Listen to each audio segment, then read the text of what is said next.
LinkedIn presents. Welcome to the Human Capital Innovations Podcast.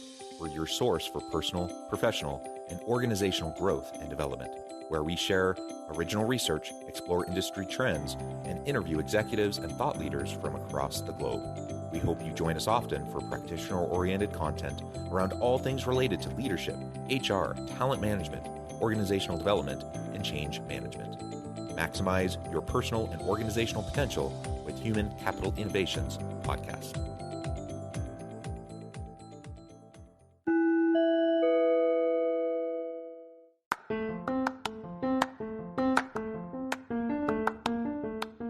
Do you enjoy the Human Capital Innovations Podcast? Enjoy ad-free listening by going to the Patreon page, and please consider contributing even at the producer or sponsorship level. And please leave a review. Thank you for your support.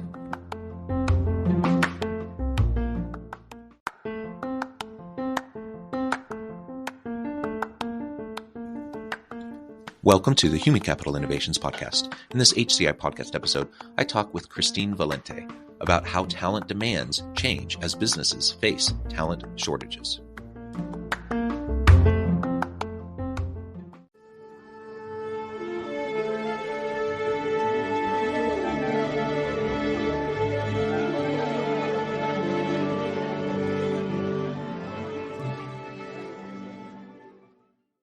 Christine Valente, welcome to the Human Capital Innovations Podcast. Thank you. Thanks for having me. It is a pleasure to be with you. We've been preparing for this for a while, and I'm excited to be able to sit down and have a nice conversation about how talent demands change as businesses face talent shortages. We are in an interesting time, and there's really a lot to discuss and unpack here. So I'm excited to learn from you and hear your perspective with all of the expertise that you bring to the table. As we get started, I wanted to share your bio with everybody. Christine Valente, Vice President of Delivery and Operations for Meridian Technologies, has more than 15 years of experience in the technology workforce solutions space. As a dynamic transformational leader, she has earned a reputation in the industry for building high-focused, client-centric sales and delivery teams that drive growth through innovation and results-driven solutions delivery. What a wonderful background you have. Anything else you would like to highlight for me or the audience by way of your background or personal context before we dive on in? Not really, other than the fact that I am just really passionate about what it is that I do every day. I am a working mother of 3, and so I spend actually more time working than I do with my family. So I believe it's really important to be passionate about what it is that you do each day. And so I thank you, John, for having me today to talk about these topics. Yeah, well, wonderful. Well, let's dive right on in and frame up for us in your mind, from your perspective, how talent demands change as businesses are facing talent shortages. So we talk about the Great Resignation. We talk about quiet quitting. We talk about the looming recession, and there are already talent shortages before all of that, right? We faced it in certain industries and sectors for a long time. So all of that's already been present. We're layering on all these other things. What does that mean for the changing nature of talent and what organizations need? Yeah, so that's a great question. I think that, it is an interesting time. Things are absolutely changing. Our business is actually 99% technology. So in that segment specifically, again, I think it really is very specific to the area in which we're talking about. But technology, I think we're still very much in a position where there is talent shortages. Specific skill sets are still very difficult to find. So in that domain specifically, I think that there really hasn't been much change over the course of the last few years in there needs to be flexibility. We need to be very mindful of our target market per se when we're talking about talent. Again, very industry specific. If we talk about other areas, that may not be the case, and there might be a little bit of a shift there. But again, as it relates to technology, I think that the talent shortage is still a real thing, and the candidate pool still does have, a very heavily weighted advantage there still. And how does that fit with, all the tech layoffs going on right now? So hundreds of thousands of people, in some cases 10+% of the workforce at certain tech companies have been laid off in recent months. Yet, you're talking about in the technology space that there's still shortages. How does that mesh with the current labor force realities and the skills shortages? Yeah, so I think that again, similar to domain specific, I think it's also skill set specific. So there are still areas in which clients are demanding and needing specific talent skill sets. So data analytics, cloud computing, security, are hot topics, AI, machine learning. I mean, there are areas in which they are making investments, but at the same time, they're maybe not hiring as much in testing, for example. So I do think that is very specific to labor category, to skill set. Again, depending on how you're aligned as a business to your customer, I think that you're feeling different effects. So let's talk a little bit about compensation and other types of benefits that companies could be considering. So we often talk about compensation first and foremost, but I like to think about it in terms of total compensation. So salary or wage is one piece of the total compensation puzzle. And there's a lot in any type of benefit. It could be monetary, non-monetary types of benefits I would consider to be part of the compensation framework for an organization and part of the strategy. What are you seeing in terms of what companies are considering or should be considering to offer to attract and retain top talent, whether it's, again, the traditional compensation types of packages or other types of benefits?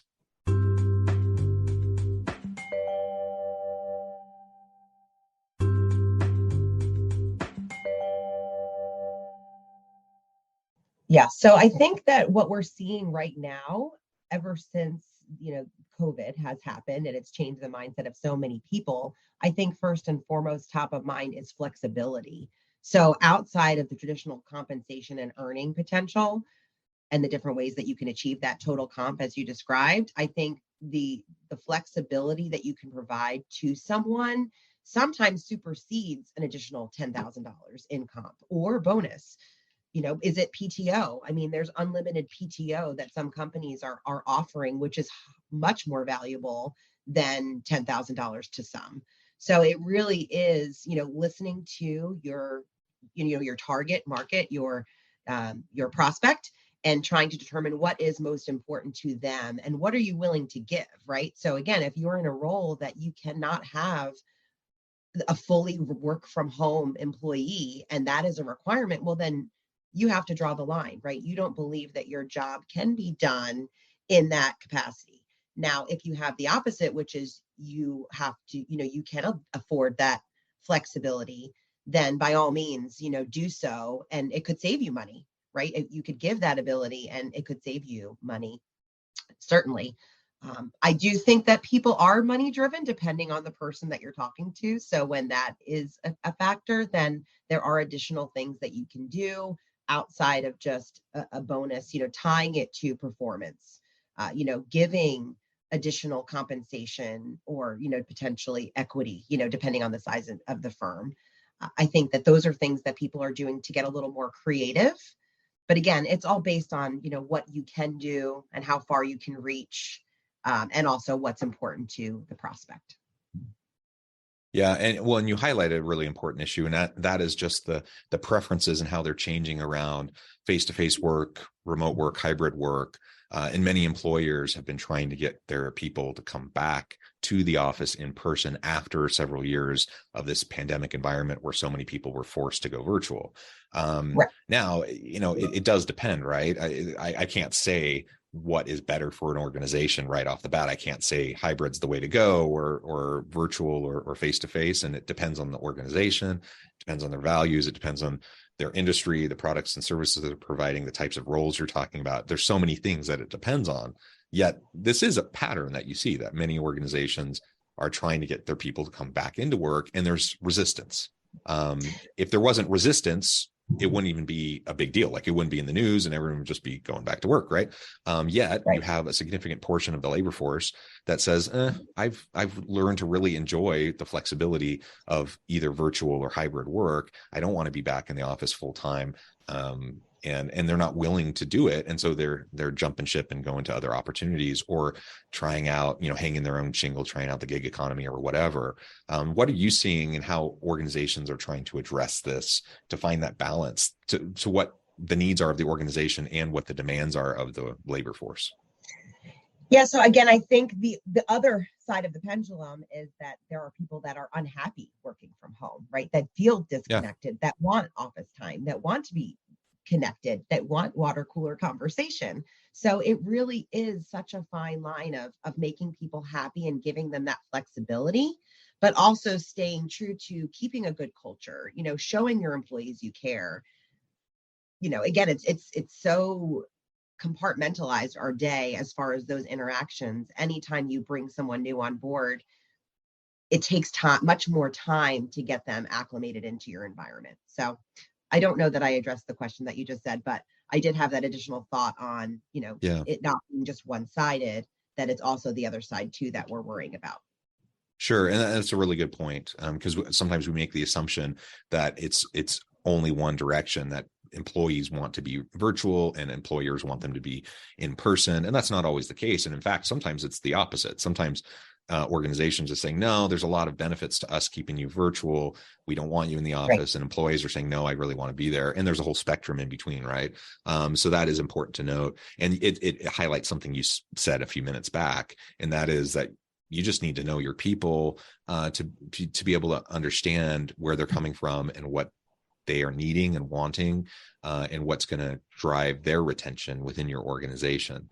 Certainly as you're meeting with candidates, to bring in new people to the organization, that can be part of the conversation as well. But once you have people in the organization, you better continue that dialogue, that open dialogue, to make sure that you're meeting the needs of the current labor force. And we can hem and haw all day about, being frustrated about what employees are demanding versus what we're willing to offer, regardless of what we're talking about, right?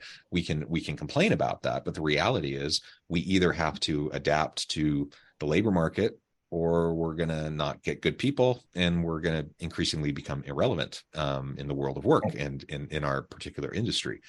So that's something we have to be able to deal with, and ultimately every organization has to feel that out for themselves, based on all the different inputs, that go into making that kind of a decision.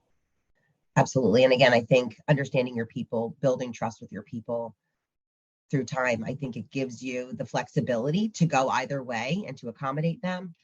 But again, I think it all starts with understanding, your target and what's important to them, because it does differ, and being flexible, because again, without the ability to be flexible, those that are going really hard and fast and saying, okay, we need everybody here 5 days a week and there's no accommodations, it's just such a hard swing that I think it's hard to adopt. And it's hard, quite frankly, to sell when we're talking to a candidate base when they have two different options, one with a flexible option and one with hard and fast rules. So, and it just doesn't resonate with a lot of people when you make the argument, when you're making that hard swing argument, like we've been remote, now we're bringing everyone back. And then you ask, well, why?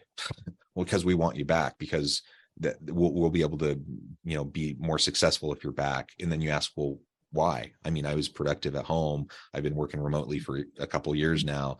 And you just ask that why question. And unless you have good arguments for it, it starts to unravel very quickly. And like you said, it comes back to flexibility. And so regardless of where your organization decides to be on the spectrum, if you can build in some flexibility in accommodations for people who are in different situations, that will make a big difference. Even if you're kind of a face-to-face office first organization, people, need to have some level of accommodation for the different types of scenarios they might find themselves in different stages of their life.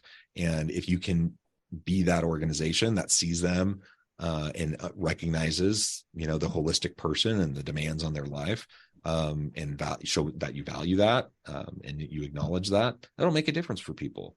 And ultimately people will decide whether or not they whether or not they want to be in a virtual first organization or a face-to-face first organization or whatever. But most people aren't extreme in either way. They're kind of happy, ebbing and flowing, as long as there's a good reason for it, and as long as they have flexibility when it's needed, so they can carry out the other aspects of their lives. Yep, I agree wholeheartedly.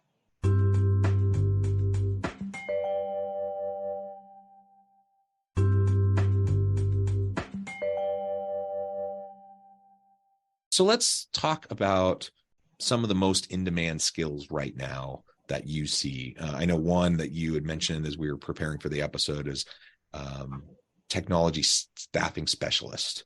What is it specifically about that kind of a role and that kind of skill set that's in such high demand right now, and maybe others that come to mind as well?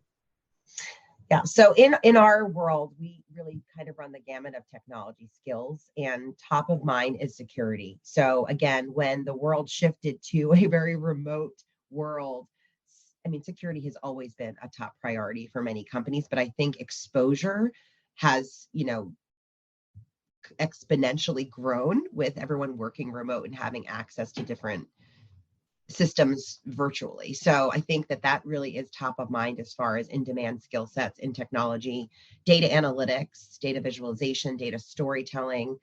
Companies are really trying to get every little bit they can out of every little bit of information that they have. And so in order to do that, they're using data analytics. They're using insights that they're gleaning from their data to make business decisions more so than ever, because they have more data than ever. So I think that will continue to be, top of mind and top priority in a lot of our clients through the year. Outside of security, machine learning, artificial intelligence, I mean, again, those are accelerators in everyone's business. So any way that we can add additional horsepower to growth, those areas are really places where companies will continue to make investments, and we think we will see continued growth in those segments. Outside of that, creative marketing, user experience design, those are areas in which, again, we are constantly trying to improve as an organization, and as our clients try to improve their customer experience to really just gain market share. Again, anything that's tied to return on investment and making more. I think that we'll see some additional investments. And then cloud computing. I mean, everyone's moving to the cloud. So again, I think that's another area that we are seeing, continued growth, and we'll see continued demand. Yeah. I completely agree. And so then it comes back to, how do you attract and retain top talent in these types of areas? And we could list a whole bunch of other things too. We're focusing in now on a particular kind of subset of the labor market and certain types of skills and certain types of jobs. But regardless of what we're talking about, if we zoom back out a little bit and talk just about attracting and retaining top talent in this current environment where there's skills gaps and it's hard to get good people, any kind of summarize, takeaway advice as we end the episode today that you would give to leaders about what they can be doing within their organizations? Sure, absolutely. So I think you heard me say it several times today. I think flexibility is top and key in my mind. And when I talk to people, I think that is most important, followed by compensation. Obviously, that is always and will remain a top priority. But again, if given two opportunities or two choices, at the end of the day, it will be coming down to the person and what's most important to that particular individual. So really peeling back the onion, really understanding what's important to the prospect or to the candidate that you're pursuing prior to offer, really just getting an understanding, and is a culture, right? And how can you align to that, I think is really important when we're talking about the offer and attracting talent. And then when we talk about retaining talent, it's really all about making sure that you put your money where your mouth is. So anything that you've promised initially, as far as flexibility, as far as compensation, as far as culture, it's not that you just drop someone in your virtual world and you forget about them, but that you actually hold events where you bring your team together. Maybe have a monthly, quarterly trivia game where everyone's connecting. Bring people into an office once a quarter, to bring that connection together, but also understand that they don't want to come into the office 5 days a week potentially. And how can we accomplish our mission and our job, our role, while still balancing, the things that are important to our people. Yeah, absolutely. Christine, this has just been a real pleasure. I know at the time I need to let you go here in just a minute, but before we wrap things up for today, I wanted to give you a chance to share with the audience how they can connect with you, find out more about your work, your team, and then give us a final word on the topic for today. Sure. So you can actually connect with me on LinkedIn. You can find me, Christine Valente. I work again with consulting solutions, specifically Meridian Technologies, which is part of the consulting solutions family of companies. Again, I'm super passionate about what I do. I have a wonderful team of people that share the same passion. So I feel very fortunate to be here sharing my thoughts. But again, I think as we move forward into this year and consider the things that are hot skills or hot topics, really consider opening up, casting a wider net, being a little more flexible, considering what's important to the people that you're prospecting and that you're trying to attract from a talent standpoint. And again, really focus on what's important to your current existing teams. Make sure that we're connecting enough in this virtual world, because it's very easy to get stuck into your grind every day and lose sight of what's really important, which is connecting with people.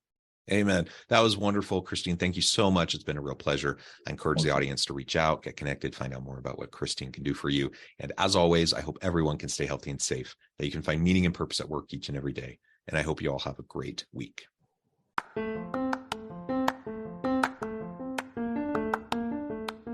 You enjoy the Human Capital Innovations podcast? Enjoy ad-free listening by going to the Patreon page. And please consider contributing even at the producer or sponsorship level. And please leave a review. Thank you for your support.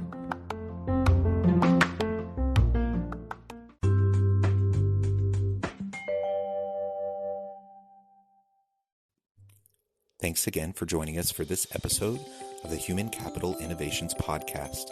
I hope you stay healthy and safe and that you have a great week.